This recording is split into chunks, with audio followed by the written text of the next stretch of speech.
السلام علیکم ورحمۃ اللہ وبرکاتہ۔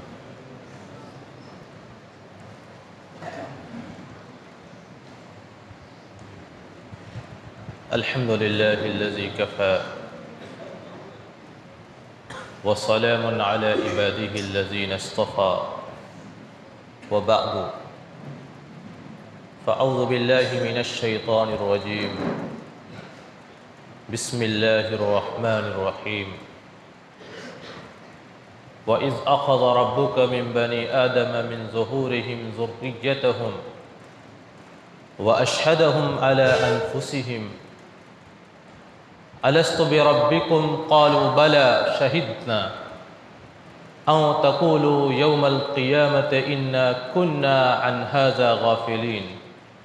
وَقَالَ تَعَالَى وَإِنْ تَتَوَلَّوْا يَسْتَبْدِلْ قَوْمًا غَيْرَكُمْ ثم لا يكونوا أمثالكم رب اشرح لي صدري ويسر لي أمري واحلل عقدة من لساني يفقهوا قولي سبحانك لا علم لنا إلا ما علمتنا إنك أنت العليم الحكيم۔ علماء گرامی قدر، اسلامی بھائیوں، نوجوانوں، قرآن کریم کی سورہ اعراف کی آیت نمبر 172 اور سورہ محمد کی آخری آیت کا ایک ٹکڑا آپ کے سامنے پیش کیا گیا ہے۔ انشاءاللہ العزیز انہی دونوں آیتوں کی روشنی میں، کتاب و سنت کی روشنی میں، مختصر سے وقت میں چند باتیں آپ کے سامنے پیش کی جائیں گی۔ سورہ اعراف کی جو آیت کریمہ میں نے آپ کے سامنے پڑھی ہے، اس آیت کریمہ کے اندر اللہ تعالیٰ نے عالم الست کا، انسانوں کی تخلیق اور انسانوں کے وجود سے قبل، جبکہ انسانوں کو حضرت آدم علیہ السلام کی پشت سے انسانوں کی روحوں کو نکال کر کے اللہ تعالیٰ نے عہد و میثاق لیا تھا، اس عہد و میثاق کا تذکرہ کر رہا ہے اور بیان کرتا ہے اللہ تعالیٰ وَإِذْ أَخَذَ رَبُّكَ مِنْ بَنِي آدَمَ مِنْ ظُهُورِهِمْ ذُرِّيَّتَهُمْ۔ یاد کیجئے اس وقت کو، مسلمانوں یاد کرو اس وقت کو جبکہ اللہ تعالیٰ نے حضرت آدم علیہ السلام کی پشت سے ان کی ذریت کو نکالا تھا۔ وہ ساری ذریت، وہ پوری نسل جو حضرت آدم علیہ السلام سے لے کر کے قیامت تک اس دنیا میں پیدا ہوگی، اس دنیا میں جنم لے گی، ان ساری نسلوں، ان سارے انسانوں کو اللہ تعالیٰ نے ان کی روحوں کو اکٹھا کیا، اور اکٹھا کرنے کے بعد وَأَشْهَدَهُمْ عَلَىٰ أَنفُسِهِمْ، ان سے عہد و میثاق لیا، اللہ تعالیٰ نے ان سے وعدہ لیا اور پھر ان کو ان کے اپنے نفسوں کے اوپر گواہ بنایا اور پوچھا اللہ تعالیٰ نے انسانوں کی روحوں سے، تمام انسانوں کی روحوں سے پوچھا الست بربکم، کیا میں تمہارا رب نہیں ہوں؟ کیا میں تمہارا پالنہار، تمہارا پروردگار نہیں ہوں؟ قالوا بلا شہدنا، سارے انسانوں نے اس وقت، سارے انسانوں کی روحوں نے کہا تھا بلا، اے اللہ تعالیٰ تو ہی ہمارا رب ہے، تو ہی ہمارا پروردگار ہے، تو ہی ہمارا خالق و مالک ہے، شہیدنا، ہم اس بات کے اوپر اپنے نفسوں کے اوپر گواہی دیتے ہیں، ہم اس بات کے اوپر اپنے آپ کو گواہ بناتے ہیں۔ اللہ تعالیٰ کہتا ہے ان تقولوا یوم القیامت انا کنا عن ھذا غافلین، ہم نے یہ عہد و پیمان، یہ وعدہ اور میثاق اس لیے لیا تھا کہیں تم قیامت کے دن یہ نہ کہہ دو کہ ہم اس چیز سے غافل تھے، تیری ربوبیت اور تیری الہی الوہیت سے ہم غافل تھے۔ قرآن مقدس کی اس آیت کریمہ کے اندر اللہ تعالیٰ نے اس وعدے کا، اس عہد و پیمان کا، اس میثاق کا تذکرہ کیا ہے جو ہم نے اپنی ولادت سے قبل اللہ تعالیٰ کے دربار میں لیا تھا، اور ہم نے گواہی دی تھی رب العالمین کے دربار میں اے اللہ تو ہی ہمارا رب ہے، تو ہی ہمارا پروردگار ہے۔ اس عہد و میثاق کے بعد اللہ تعالیٰ نے جب دنیا کے اندر انسانوں کو پیدا کرنے کا ارادہ کیا تو فرشتوں کے سامنے اپنے اس ارادے کا اظہار بھی کیا، اور ساتھ ہی ساتھ فرشتوں کے سامنے اس بات کا بھی اظہار کیا کہ میں دنیا میں انسانوں کو کس مقصد کے لیے پیدا کرنا چاہتا ہوں،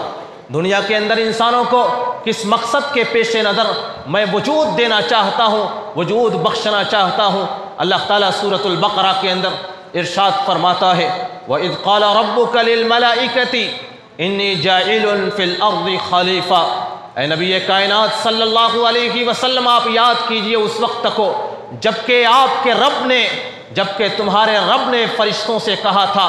انی جاعل فی الارض خلیفہ، میں سرزمین کے اوپر، میں اس دھرتی کے اوپر ایک ایسی مخلوق پیدا کرنے جا رہا ہوں جو مخلوق سرزمین کے اوپر لوگوں کے درمیان رب العالمین کے قانون کو نافذ کرے گی، اللہ تعالیٰ کے احکام کو نافذ کرے گی، رب العالمین کے فرامین کو، رب العالمین کے فرمودات کو دنیا کے اندر لوگوں کے درمیان نافذ کرے گی، اللہ تعالیٰ کے احکامات کو، اس کے قوانین کو، اس کے ضابطے کو، اس کے اصول زندگی کو، جو اصول زندگی اللہ تعالیٰ نے ہمیں دیا ہے وہ اصول زندگی لوگوں کے درمیان خود اپنی زندگیوں پر بھی لوگ نافذ کریں گے اور لوگوں کے درمیان بھی نافذ کریں گے۔ اللہ تعالیٰ نے ارشاد فرمایا، فرشتوں سے کہا انی جاعل فی الارض خلیفہ، میں اس سرزمین کے اوپر ایک ایسی مخلوق پیدا کرنے جا رہا ہوں جو مخلوق سرزمین کے اوپر لوگوں کے درمیان اللہ کے قانون کو نافذ کرے گی۔ چنانچہ رب العالمین نے جب انسانوں کو پیدا کرنے کا ارادہ کر لیا تو سب سے پہلی مخلوق ابو البشر حضرت آدم علیہ السلام کو پیدا کیا، اور حضرت آدم علیہ السلام کی ذات سے ہی، حضرت آدم علیہ السلام کی بائیں پسلی سے ہی حضرت حوا علیہ السلام کو اللہ تعالیٰ نے پیدا کیا۔ قرآن مجید کے اندر اللہ تعالیٰ ارشاد فرماتا ہے یا ایھا الناس اتقوا ربکم الذی خلقکم من نفس واحدہ وخلق منها زوجها وبث منہما رجالا کثیرا ونساء، لوگوں ڈرو اس رب سے جس نے تم کو پیدا کیا ایک نفس سے، جس نے تم کو پیدا کیا ایک جان سے، جس کو اللہ تعالیٰ نے پیدا کیا، اور پیدا کرنے کے بعد اسی کی ذات سے، اسی نفس سے اللہ تعالیٰ نے خلق منہا زوجہا، ان کی بیوی کو بھی پیدا کیا۔ اللہ تعالیٰ نے جب انسانوں کو پیدا کرنے کا ارادہ کیا اور سب سے پہلی مخلوق حضرت آدم علیہ السلام کو پیدا کیا تو حضرت آدم علیہ السلام کی بائیں پسلی سے حضرت حوا علیہ السلام کو پیدا کیا۔ قرآن کہتا ہے وَخَلَقَ مِنْهَا زَوْجَهَا، اللہ تعالیٰ نے حضرت آدم کی بائیں پسلی سے ان کی بیوی کو پیدا کیا۔ صحیح البخاری کی ایک روایت کے اندر آتا ہے، راوی حدیث حضرت ابو ہریرہ رضی اللہ تعالی عنہ ہیں، فرماتے ہیں نبی کائنات جناب محمد الرسول اللہ صلی اللہ علیہ وسلم نے ارشاد فرمایا استوصوا بالنساء خیرا فإنهن خلقن من ضلع وإن أعوج الشيء في الضلع أعلاه فإن ذهبت تقيمه كسرته۔ رسول پاک صلی اللہ علیہ وسلم نے ارشاد فرمایا لوگوں استوصوا بالنساء خیرا، عورتوں کے بارے میں خیر کی جو میری وصیت ہے اس کو قبول کر لو، عورتوں کے بارے میں خیر خواہی کا برتاؤ کرو۔ استوصوا بالنساء خیرا، عورتوں کے بارے میں جو میں تمہیں وصیت کرنے جا رہا ہوں، خیر کی، بھلائی کی، اس وصیت کو، اس نصیحت کو تم لوگ قبول کر لو۔ پھر آپ نے ارشاد فرمایا کہ عورتوں کے ساتھ خیر خواہی اس لیے کرو فإنهن خلقن من ضلع، کیونکہ عورتوں کو پیدا کیا گیا ہے، دنیا کی سب سے پہلی عورت حضرت حوا کو پیدا کیا گیا ہے حضرت آدم کی بائیں پسلی سے۔ وَإِنَّ فِي الضِّلْعِ وَإِنَّ أَعْوَجَ الشَّيْءِ فِي الضِّلْعِ أَعْلَاهُ، اور انسانوں کی پسلیوں میں سب سے ٹیڑھی پسلی وہ ہوتی ہے جو سب سے اوپر کے حصے میں ہوتی ہے، سب سے اوپر کے حصے میں جو پسلی ہوتی ہے وہی سب سے زیادہ ٹیڑھی ہوتی ہے، اسی میں سب سے زیادہ کجی ہوتی ہے، اور اسی ٹیڑھی پسلی سے عورتوں کو پیدا کیا گیا ہے۔ اس لیے ان کی صفت کے اندر، ان کی خلقت کے اندر ٹیڑھا پن داخل ہے۔ پھر آپ نے ارشاد فرمایا فَإِن ذَهَبْتَ تُقِيمَهُ كَسَرْتَهُ، اگر تم اس پسلی کو سیدھا کرنے جاؤ گے، تم سوچو گے کہ عورتوں کو بالکل سیدھا کر دیا جائے تو پھر وہ پسلی بھی ٹوٹ جائے گی، یہ عورتیں جو پسلیوں سے پیدا کی گئی ہیں وہ بھی ٹوٹ جائیں گی، اور اگر تم چاہو کہ ان سے فائدہ اٹھاؤ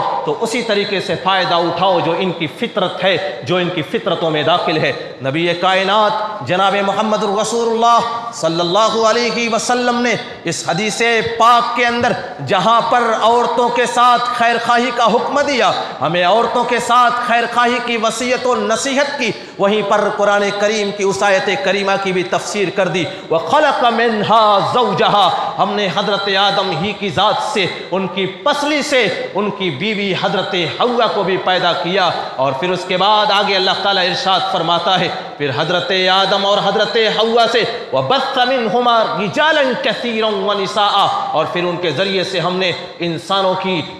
کی یہ پوری دنیا ہم نے سجا کر کے رکھ دی، ان کے ذریعے سے ہم نے بہت سارے مردوں اور عورتوں کو پیدا کیا، اور پوری دنیا کو ہم نے انسانوں کے ذریعے سے زینت بخش دی ہے۔ اللہ تعالیٰ نے قرآن مجید کی اس آیت کریمہ کے اندر سب سے اول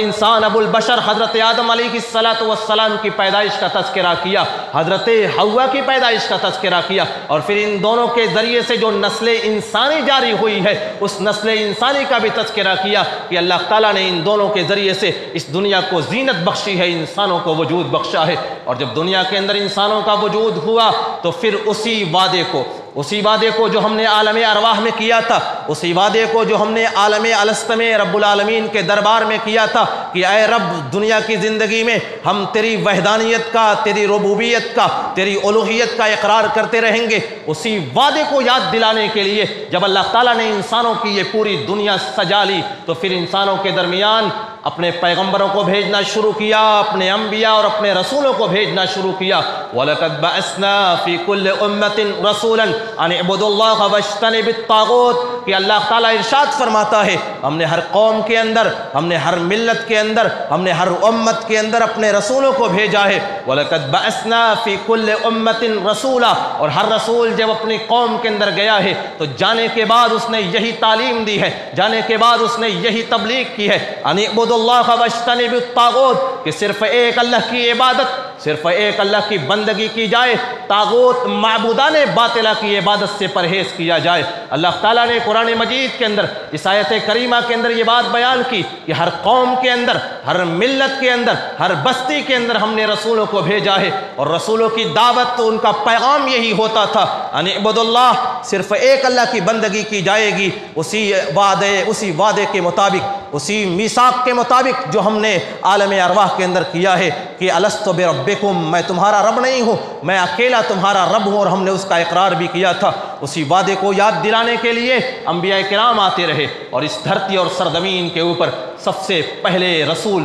حضرت نوح علیہ السلام کو اللہ تعالیٰ نے بھیجا۔ صحیح مسلم کی روایت، اور یہ روایت اور حدیث صحیح البخاری کے اندر بھی موجود ہے، اور حدیث کے راوی ہیں حضرت ابو ہریرہ رضی اللہ تعالیٰ عنہ۔ حدیث بڑی لمبی ہے، اور اس حدیث کے اندر قیامت کے دن انبیاء کی شفاعت کا اور ان کی قوموں کی سفارش کا تذکرہ ہے، اور اس سفارش کے درمیان جب لوگ حضرت نوح علیہ السلام کے پاس جائیں گے تو جا کر کے کہیں گے یا نوح انت اول الرسل الی الارض، اے نوح آپ اس سرزمین کے سب سے پہلے رسول، اس سرزمین کے سب سے پہلے پیغمبر ہیں۔ حضرت نوح علیہ السلام جن کو اللہ تعالیٰ نے اس دھرتی کا سب سے پہلا رسول بنا کر کے بھیجا، اور حضرت نوح جب اپنی قوم کے اندر گئے، اپنی قوم کو توحید کی دعوت دی، قرآن مجید کے اندر اللہ تعالیٰ ارشاد فرماتا ہے وَلَقَدْ أَرْسَلْنَا نُوحًا إِلَىٰ قَوْمِهِ فَلَبِثَ فِيهِمْ أَلْفَ سَنَةٍ إِلَّا 50، کہ ہم نے حضرت نوح کو ان کی قوم کی جانب دعوت و تبلیغ کے لیے بھیجا تھا، اور حضرت نوح جب اپنی قوم کے اندر گئے تو حضرت نوح نے فَلَبِثَ فِيهِمْ أَلْفَ سَنَةٍ إِلَّا 50 سنہ، حضرت نوح علیہ السلام نے اپنی قوم کو 950 سال تک دعوت و تبلیغ کی، انہیں اللہ کی جانب، اس کے دین کی جانب، اس کے احکامات کی جانب، اس کے فرمودات کی جانب لوگوں کو 950 سالوں تک بلاتے رہے، اور اس 950 سال کے بعد مفسرین نے لکھا ہے حضرت نوح علیہ السلام کی ذات کے اوپر صرف 80 لوگوں نے اسلام قبول کیا تھا، اور جب پوری قوم نے حضرت نوح کا انکار کر دیا، اس وعدے کو بھلا دیا جو وعدہ عالم ارواح میں کیا گیا تھا، اس عہد و میثاق کو بھلا دیا، رب العالمین کے اس وعدے کو جب قوم نے بھلا دیا، قرآن کریم کے اندر اللہ تعالیٰ کہتا ہے فَأَخَذَهُمُ الطُّوفَانُ وَهُمْ ظَالِمُونَ، پھر قوم نوح کو اللہ تعالیٰ نے طوفان کا ایک ایسا عذاب بھیجا کہ پوری قوم غرقاب ہو گئی، پوری قوم ہلاک تباہ و برباد ہو گئی۔ حضرت نوح علیہ السلام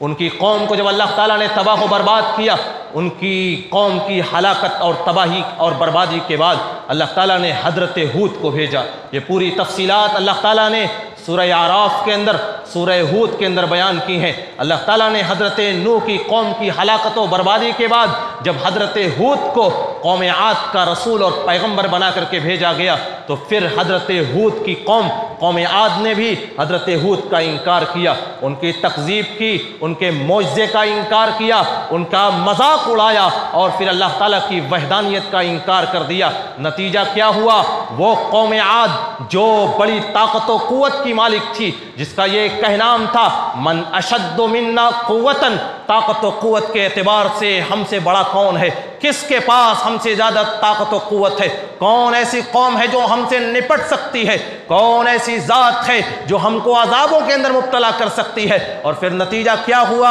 وہ قوم، وہ جماعت، وہ بستی جس کو اپنی طاقت، جس کو اپنی قوت کے اوپر گھمنڈ تھا، اللہ تعالیٰ نے سورۃ الحاقہ کے اندر اس کا نقشہ کھینچا ہے۔ فَأَمَّا عَادٌ فَأُهْلِكُوا بِرِيحٍ صَرْصَرٍ عَاتِيَةٍ، وہ قوم عاد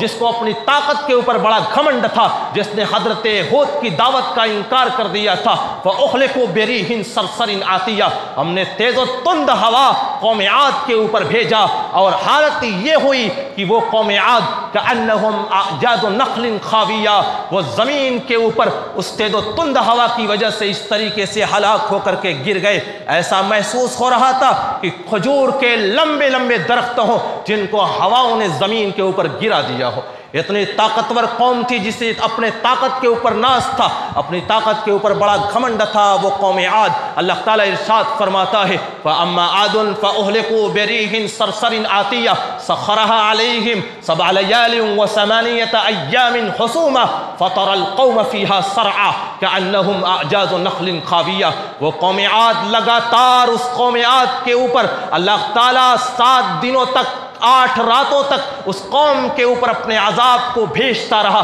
تیز و تند ہوائیں چلتی رہیں۔ اور سورۃ المؤمنون کے اندر اللہ تعالیٰ نے ارشاد فرمایا ہواؤں کے ساتھ ساتھ فَأَخَذْنَاهُمْ بِالصَّيْحَةِ فَأَصْبَحُوا فِي دَارِهِمْ جَاثِمِينَ، ہم نے ہواؤں کے ساتھ ساتھ چینخ کا بھی عذاب بھیجا تھا، اور اس چینخ کی بنیاد پر قوم عاد کے افراد کا عالم یہ ہوا تھا کہ ان کے دل پھٹ گئے تھے، ان کے کلیجے پھٹ گئے تھے، اور زمین کے اوپر اس طریقے سے وہ گر کر کے پڑ گئے تھے كَأَنَّهُمْ أَعْجَازُ نَخْلٍ خَاوِيَةٍ، ایسا محسوس ہو رہا تھا کہ کھجور کے لمبے تنے ہوں جن کو ہواؤں نے گرا دیا ہو۔ قوم عاد کی ہلاکت و بربادی کے بعد قوم سمود آئی، حضرت صالح علیہ السلام کو نبی اور پیغمبر بنایا گیا، اور پھر معاملہ یہ ہوا، وقت بہت مختصر ہے پوری تفصیل کے اندر، پوری تفصیل میں نہیں جا سکتا۔ قوم سمود کو بھی جن کی طاقت کا، جن کی لمبائی کا یہ عالم تھا، وَكَانُوا يَنْحِتُونَ مِنَ الْجِبَالِ بُيُوتًا، وہ ہمارے جیسے گھروں میں نہیں رہتے تھے، وہ ہمارے جیسے گھروں میں سما ہی نہیں سکتے تھے، ان کی لمبائی 60 گز ہوا کرتی تھی۔ وَكَانُوا يَنْحِتُونَ مِنَ الْجِبَالِ بُيُوتًا، اتنی لمبی تڑنگی قوم تھی کہ وہ پہاڑوں کے اندر پہاڑوں کو تراش کر کے اپنا مکان بناتی تھی، اور اسی پہاڑوں کے اندر وہ قیام کرتی تھی، وہ رہتی تھی۔ اور پھر اس قوم نے، اس بستی نے حضرت صالح کے معجزے کا انکار کیا، حضرت صالح علیہ السلام کے اس معجزے کو جو اللہ تعالیٰ نے اونٹنی کی صورت میں بھیجا تھا، اس اونٹنی کو قدار ابن صالف نے قتل کیا، تو معاملہ یہ ہوا کہ اللہ تعالیٰ نے کہا تمتعوا 3 ایام، 3 دن تک کھاتے اور پیتے رہو، 3 دن تک کے لیے تمہارے لیے مہلت ہے۔ اور پھر 3 دنوں کے بعد اللہ تعالیٰ نے اس بستی کے اوپر بھی اپنا عذاب بھیجا اور اس بستی کو تباہ و برباد کر دیا۔ نبی اکرم صلی اللہ علیہ وسلم جب تبوک سے واپس آ رہے تھے، صحیح البخاری جلد 2 کی حدیث، اور حدیث کے راوی حضرت عبداللہ ابن عمر رضی اللہ تعالی عنہ، نبی اکرم صلی اللہ علیہ وسلم جب غزوہ تبوک سے واپس آ رہے تھے، واپسی کے اندر آپ کا گزر سمود کی بستی مقام ہجر سے ہوا۔ آپ نے اپنے صحابہ سے ارشاد فرمایا لا تدخلوا مساکن الذین ظلموا انفسهم الا ان تکونوا باقین، آپ نے کہا ہے میرے صحابہ ان لوگوں کی بستیوں کے اندر ان کے گھروں میں داخل نہیں ہونا، ان کے گھروں میں داخل اس لیے نہیں ہونا کیونکہ یہ ظالم لوگ تھے، یہ فاسق و فاجر لوگ تھے، ان کے اوپر اللہ تعالیٰ کا عذاب نازل ہوا تھا۔ ان یصیبکم ما اصابہم، کہیں ایسا نہ ہو کہ تم ان کے گھروں میں داخل ہو جاؤ اور تمہیں وہی عذاب آ کر کے پکڑ لے، تم اسی عذاب میں مبتلا ہو جاؤ جو عذاب قوم سمود کے اوپر، ان کی بستی ہجر کے اوپر نازل ہوا ہے۔ اور اسی موقع سے نبی اکرم صلی اللہ علیہ وسلم نے اپنے صحابہ سے کہا، صحیح البخاری جلد اول کی روایت اور حدیث کے راوی حضرت عبداللہ ابن عمر رضی اللہ تعالی عنہ، آپ نے اپنے صحابہ سے کہا کہ یہ میرے صحابہ، ہجر کی بستی کے کنووں سے تم لوگ پانی نہیں پینا۔ صحابہ کرام نے کہا اللہ کے رسول، ہم نے تو پانی لے لیا ہے، ہم نے تو پانی نکالا ہے ان کے کنووں سے، اور پانی نکالنے کے بعد آٹوں کو بھی گود لیا ہے روٹی پکانے کے لیے اور کھانا بنانے کے لیے۔ آپ نے ارشاد فرمایا ان آٹوں کو پھینک دو کیونکہ یہ اس بستی کا پانی ہے جس بستی کے اوپر رب کا عذاب نازل ہوا ہے۔ اور صحیح البخاری کی دوسری روایت کے اندر آتا ہے کہ ان آٹوں کو تم اپنے اونٹنیوں کو اور اپنے جانوروں کو کھلا دو، تم لوگ نہیں کھانا کیونکہ یہ وہ پانی ہے، یہ وہ بستی ہے اور اس بستی کا یہ پانی ہے جس کے اوپر عذاب الہی نازل ہوا ہے۔ چنانچہ صحابہ کرام نے کہا، رسول اکرم صلی اللہ علیہ وسلم نے صحابہ کرام سے کہا کہ ہجر کی بستی کے آس پاس کے اسی کنویں سے تم لوگوں کو پانی پینا ہے جس کنویں سے اونٹنی خود بخود جا کر کے پانی پیے، جس کنویں سے جانور خود بخود جا کر کے پانی پیے۔ بہرحال بتانے کا مقصد یہ ہے کہ نبی اکرم صلی اللہ علیہ وسلم کے زمانے میں ان کی بستیاں موجود تھیں، صحابہ کرام نے ان کی ہلاکت کے آثار کو اپنے نگاہوں سے دیکھا تھا۔ وہ بستی، اس بستی کے افراد، وہ قوم سمود جو اتنی لمبی تڑنگی قوم تھی، اتنی طاقتور قوم تھی، جب اس نے اللہ کا انکار کیا، رسولوں کا انکار کیا، رسولوں کا مذاق اڑایا، معجزات کا مذاق اڑایا، اللہ کے معجزوں کے ساتھ کھلواڑ کیا، عذاب الہی نازل ہوا اور ہجر کی اس بستی پر اللہ کا عذاب نازل ہوا اور قوم سمود کو مٹا کر کے ختم کر دیا گیا۔ قوم سمود کے بعد اللہ تعالیٰ نے حضرت شعیب علیہ السلام کو نبی اور پیغمبر بنا کر کے بھیجا۔ ان کی قوم اور بستی کا عالم یہ تھا اصحاب مدین کا کہ جہاں پر ایک طرف انہوں نے حضرت شعیب کا انکار کیا، اللہ کا انکار کیا، جہاں پر ایک طرف انہوں نے وعدہ الست کو بھلا دیا، اس وعدے کو بھلا دیا جو ہم نے عالم ارواح میں کیا تھا، ایک طرف جہاں انہوں نے رسولوں کا انکار کیا، دوسری طرف اس قوم کے اندر برائی یہ تھی، اصحاب مدین کے اندر یہ برائی تھی کہ وہ ناپ تول کے اندر کمی کیا کرتے تھے،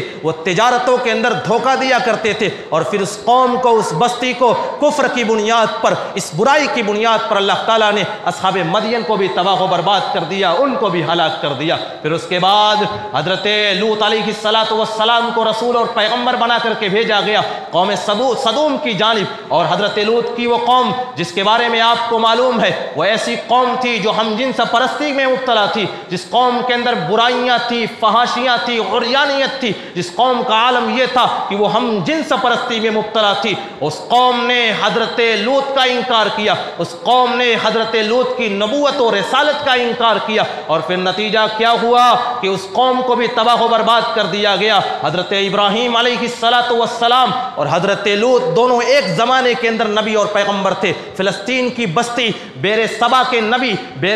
نبی حضرت ابراہیم تھے، تو وہیں پر صدوم نامی بستی کے رسول اور پیغمبر حضرت لوط علیہ السلام تھے۔ چنانچہ فرشتے حضرت ابراہیم علیہ السلام کے پاس جاتے ہیں، انہیں ولادت کی، بچے کی پیدائش کی خوشخبری سناتے ہیں، تو دوسری طرف فرشتے حضرت ابراہیم سے کہتے ہیں اِنَّا أُرْسِلْنَا إِلَىٰ قَوْمٍ مُجْرِمِينَ لِنُرْسِلَ عَلَيْهَا حِجَارَةً مِّن طِينٍ، ہم ایک ایسی بستی کی جانب ہمیں بھیجا گیا ہے جو مجرم بستی ہے، جو بستی ظالم ہے، لِنُرْسِلَ عَلَيْهَا حِجَارَةً مِّن طِينٍ، تاکہ ہم ان کے اوپر پتھروں کی بارش برسائیں۔ اور حضرت لوط علیہ السلام کی قوم کے اوپر فرشتوں نے پتھروں کی بارش برسائی، یہاں تک کہ تفسیر ابن کثیر کے اندر علامہ ابن کثیر نے امام مجاہد اور امام قتادہ رحمۃ اللہ علیہ کے حوالے سے یہ بات نقل کی ہے کہ حضرت لوط کی بستی کے اوپر جب عذاب کو بھیجنا ہوا تو اللہ تعالیٰ نے حضرت جبریل کو بھیجا، اور حضرت جبریل نے حضرت لوط کی اس بستی کو زمین کے 7 طبق سے اکھاڑا، زمین کے 7 طبق سے اکھاڑا اور اکھاڑنے کے بعد اسے آسمان کے اوپر لے کر کے گئے. اور مفسرین نے یہ بات لکھی ہے کہ اس قدر اوپر آسمان کے اوپر لے کر کے گئے کہ اس بستی کے اوپر بھونکنے والے کتوں کی آوازیں آسمان دنیا کے پہلے آسمان کے فرشتوں نے سنی تھی. اس بستی کے اوپر بانگ دینے والے مرغ کی آواز کو آسمان دنیا پہلے آسمان کے فرشتوں نے سنی تھی. اور پھر اس کے بعد حضرت جبریل نے اس بستی کو پلٹا، قوم لوط کی اس بستی کو، سدوم نامی اس بستی کو پلٹا اور زمین کے اندر دھسا دیا اور وہ بستی زمین کے اندر دھستی چلی گئی. شوقی ابو خلیل نے اطلس القرآن کے اندر لکھا ہے کہ وہ بستی 400 میٹر تک زمین میں دھستی چلی گئی اور وہی بستی آج بحر مردار کی صورت میں، ڈیڈ سی کی صورت میں موجود ہے. بہرحال بتانے کا یہ مقصد ہے کہ اس دنیا میں بہت ساری قومیں آئیں، ان قوموں کی جانب اللہ تعالیٰ نے رسولوں کو، پیغمبروں کو بھیجا، اور جب ان قوموں نے رسولوں کا انکار کیا،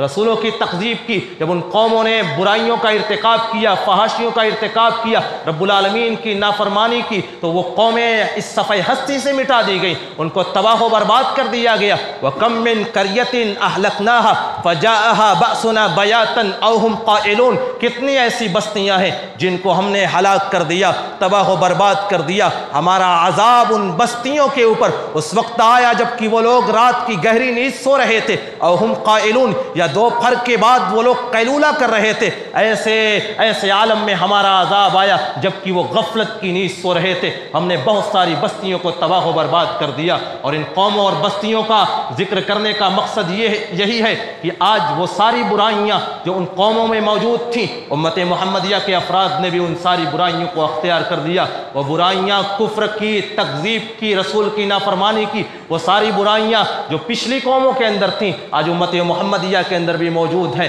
آج امت انہی کی روش پر چل رہی ہے. حضرت شعیب کی قوم کے اندر تجارت کے اندر دھوکہ دینا، ناپ تول کے اندر کمی کرنی جیسی برائی تھی ان کے اندر. آج یہ برائی ہمارے معاشرے میں بھی پائی جاتی ہے. ہمارے یہاں بھی تجارت میں دھوکہ دینا، فریب دینا کوئی بڑی بات نہیں ہے. تجارت میں دھوکہ اور فریب بالکل عام سی بات ہے. قوم لوط کو جس برائی کی وجہ سے تباہ و برباد کر دیا گیا، وہ برائیاں ہمارے قوم، ہمارے معاشرے، ہماری بستیوں کے اندر عام ہے. میں اس کو وضاحت کے ساتھ بیان نہیں کر سکتا. لہذا مسلمانوں، ضرورت اس بات کی ہے کہ اللہ تعالیٰ نے ان بستیوں کا، ان قوموں کا تذکرہ اس لیے کیا ہے. قل سیروا فی الارض فانظروا کیف کان عاقبۃ المکذبین. جائیے زمین میں سیر کیجئے، سیاحت کیجئے اور دیکھیے کہ رب العالمین کو جھٹلانے والے، رب کی نافرمانی کرنے والوں کا انجام کیا ہوا. ان لوگوں کا انجام کیا ہوا جنہوں نے رسولوں کی نافرمانیاں کی. ان لوگوں کا انجام کیا ہوا جنہوں نے فحاشیوں کا، معصیتوں کا، برائیوں کا ارتکاب کیا. اگر زمین کے اندر سیر و سیاحت نہیں کر سکتے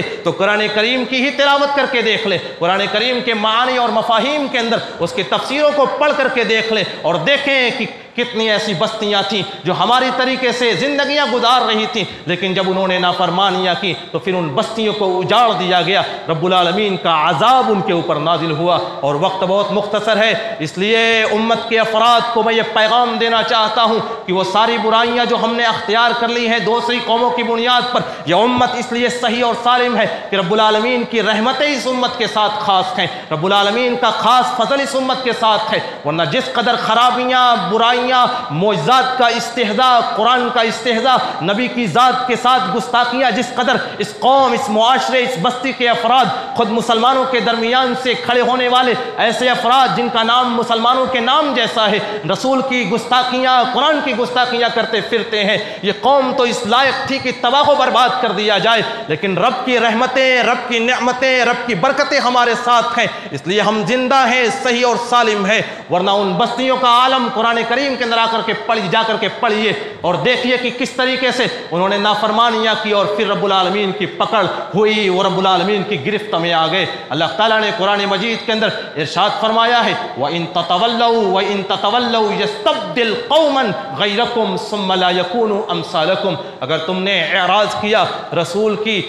کی ذات سے اعراض کیا، رسول کے فرمان سے اعراض کیا، رسول اکرم کے احکامات سے اعراض کیا، رب العالمین کے فرمودات سے اگر تم نے اعراض کیا یستبدل قوما غیرکم، تو اللہ تعالیٰ پھر تمہیں بھی بدل دے گا، ہمیں بھی بدل دے گا، اس بستی کو بھی تباہ و برباد کر دے گا، اس بستی کی جگہ دوسری بستیوں کو بسا دے گا۔ ثم لا یکونوا امثالکم، اور ایسے لوگوں کو اللہ تعالیٰ پیدا کرے گا کہ جو ہماری طریقے سے اللہ کی نافرمانی نہیں کریں گے، جو ہماری طریقے سے رب العالمین کی معصیت نہیں کریں گے۔ بہرحال مسلمانوں، ضرورت اس بات کی ہے کہ عبرت حاصل کیا جائے گزشتہ قوموں کے واقعات سے۔ قرآن کریم کی تفسیر پڑھیے اور دیکھیے اور عبرت حاصل کیجیے گزشتہ قوموں کے واقعات سے، اور ان واقعات کو اللہ تعالیٰ نے اسی لیے ذکر کیا ہے، ان کی ہلاکت کے واقعات کو، ان کے اوپر عذاب نازل ہونے والی کیفیات کو، کہ کس کس طریقے کے عذاب قوموں کے اوپر، بستیوں پر نازل ہوئے، اسی لیے اللہ تعالیٰ نے قرآن مجید کے اندر ذکر کیا ہے تاکہ لوگ اسے پڑھیں، پڑھ کر کے عبرت حاصل کریں اور پھر ان جیسی برائیوں کا ارتکاب نہ کریں۔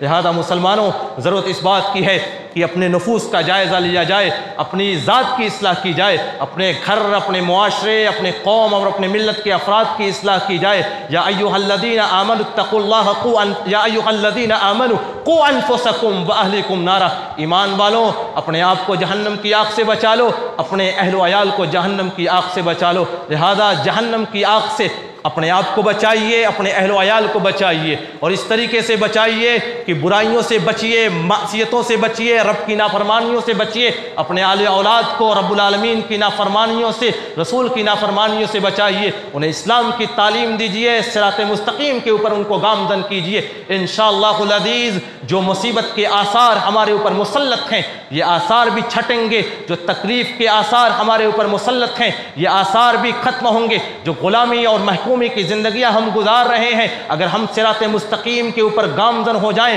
تو غلامی کی یہ زنجیریں ٹوٹ پڑیں گی، محکومی کی یہ زنجیریں ٹوٹ پڑیں گی، اور انشاءاللہ العزیز اللہ تعالی ہمیں وہی شان و شوکت دے گا جو شان اور شوکت اللہ تعالیٰ نے صحابہ کرام کو عطا کیا تھا۔ آخر میں اللہ تعالیٰ سے دعا ہے کہ الہ العالمین تو ہماری اصلاح فرما دے، رب العالمین اس قوم کی، اس معاشرے کی، اس بستی کی، مسلمانوں کی اصلاح فرما دے، رب العالمین جب تک تو ہمیں زندہ رکھ، اسلام کے اوپر زندہ رکھ، جب ہمارا خاتمہ ہو خاتمہ بالخیر ہو۔ آمین وآخر دعوانا ان الحمد للہ رب العالمین، والسلام علیکم ورحمۃ اللہ وبرکاتہ۔